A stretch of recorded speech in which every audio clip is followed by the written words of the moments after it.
2 საათიანი ლოდინის შემდეგ არ მოგვიხდა მოკლედ ტრანსპორტით მისვლა ტაძრამდე. შესაბამისად ეხლა მინიმუმ 5 კილომეტრი უნდა გავიარო ფეხით.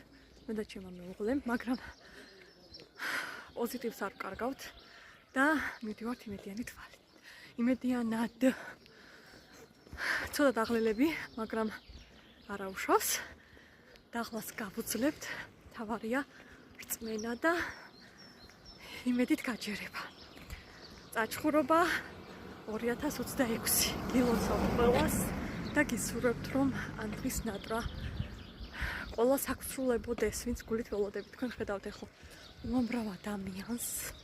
ხედავთ ახლა წინაც არის თუ შევატრიალე კამერა. მიმფანტულია ხალხი, რომელიც ერთად გავართ და მივეშურებით ამ გზას. სავარაუდოდ 9 საათია წირვა და 9 საათამდე უნდა მივახციოთ, ვნახოთ აბა რამდენად მალე მივავალთ. თუმცა მანძილი ძალიან შორია. კამერას